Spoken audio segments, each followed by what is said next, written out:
America के राष्ट्रपति चुनाव में अपने प्रतिद्वंदी कमला हैरिस को हराने के लिए डोनाल्ड ट्रंप ने जिन वायदों का सबसे ज़्यादा साथ लिया और जनता का जिसे लेकर उन्हें सहानुभूति मिली, उसमें अमेरिकी फर्स्ट की नीति प्रमुख थी और अमेरिका को सबसे बेहतर देश बनाने की बात भी प्रमुख थी। राष्ट्रपति के तौर पर वे पहले ही चुने गए थे। कमला हैरिस को परास्त उन्होंने अच्छे मतों से कर दिया था, लेकिन अब जब वो राष्ट्रपति के पद और गोपनीयता की शपथ ले ली तो इसके साथ ही उन्होंने जनता से किए अपने वायदे को भी तत्काल ही अमल में लाने को लेकर अपने इरादे स्पष्ट कर दिए। संसद में प्रवेश करते हुए उन्होंने इस बात को लेकर जोर दिया कि उनकी हर नीति अब अमेरिका फर्स्ट पर आधारित होगी और इसके लिए वो ज़रूरत पड़ी तो H-1B वीज़ा को भी समाप्त कर सकते हैं, क्योंकि अब नौकरियों पर सबसे पहला अधिकार अमेरिकियों का होगा और इसके बाद ही किसी अन्य देश के लोग वहाँ की नौकरी पा सकेंगे।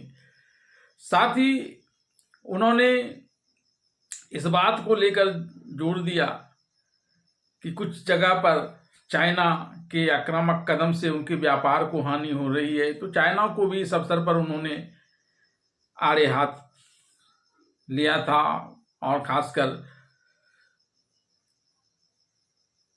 इमिग्रेशन की पॉलिसी पर भी उन्होंने स्पष्ट रूप से अमेरिकी की पक्ष में अपने विचार प्रकट कर अपने इरादे स्पष्ट कर दिए कि उनके लिए अब हर हाल में अमेरिका फर्स्ट की नीति सर्वोपरि होगी और हर नीतियों में इसका वे ध्यान रखेंगे। अमेरिका के राष्ट्रपति पद की शपथ लेने के बाद डोनाल्ड ट्रंप ने एक कार्यकारी आदेश पर हस्ताक्षर किए हैं।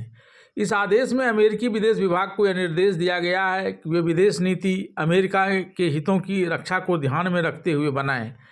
ट्रंप की सरकार प्राथमिकता तय करने में अमेरिका और उसके नागरिकों को हर चीज़ से ऊपर रखेगी।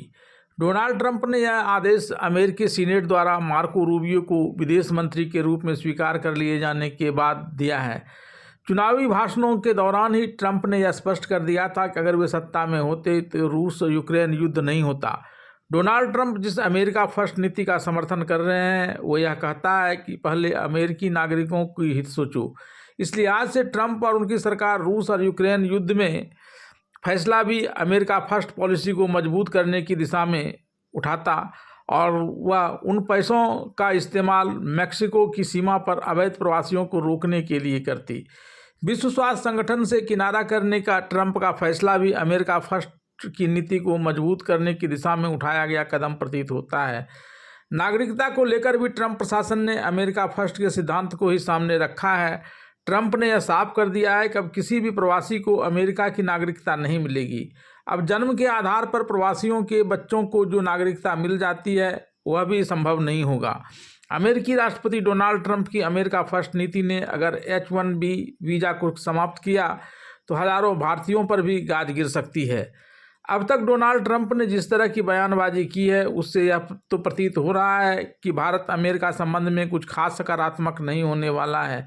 अगर डोनाल्ड ट्रंप अमेरिका फर्स्ट की नीतियों को ज़्यादा सख्ती से लागू करती है तो भारतीयों को उल्टे नुकसान हो सकता है।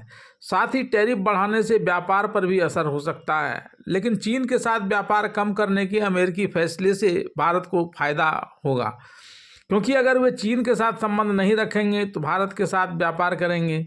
ट्रंप को यह पता है कि भारत जैसी बढ़ती अर्थव्यवस्था को वे इग्नोर करके अपना ही नुकसान करेंगे। इसलिए उन्होंने भारत के प्रतिनिधि विदेश मंत्री एस जयशंकर को अपने शपथ ग्रहण समारोह में पहली पंक्ति में जगह दी और अपने इरादे को स्पष्ट कर दिया कि भारत के साथ अमेरिका के संबंध कैसे हो सकते हैं। हालांकि अगर H-1 वीज़ा को ट्रंप प्रशासन ने समाप्त किया तो भारत से अमेरिका जाकर काम करने वालों पर बड़ा प्रभाव पड़ सकता है, जिसकी घोषणा ट्रंप ने चुनाव के दौरान की थी। H-1B वीज़ा लेकर भी अमेरिका सरकार कड़े निर्णय ले सकती है।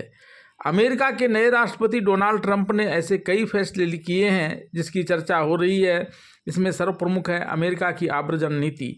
डोनाल्ड ट्रंप का कहना है कि अमेरिका को नौकरियों पर पहला हक अमेरिकियों का है, लेकिन प्रवासी उसमें भी दखलंदाजी करते हैं। उन्हें एक बार वीज़ा मिल जाने से वहाँ की नागरिकता प्राप्त करने के अधिकारी बन जाते हैं, जिसे रोकना ट्रंप सरकार का उद्देश्य है।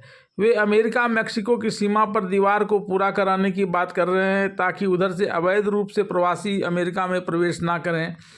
प्रवासियों के कानून प्रवेश को रोकने के लिए बनाए गए ऐप को भी समाप्त कर दिया गया है। राष्ट्रीय सुरक्षा को ध्यान में रखते हुए ट्रंप ने यह घोषणा की है कि वे पनामा नहर को वापस अपने अधिकार में लेंगे, क्योंकि पनामा नहर को बनाने में हजारों अमेरिकन मारे गए थे।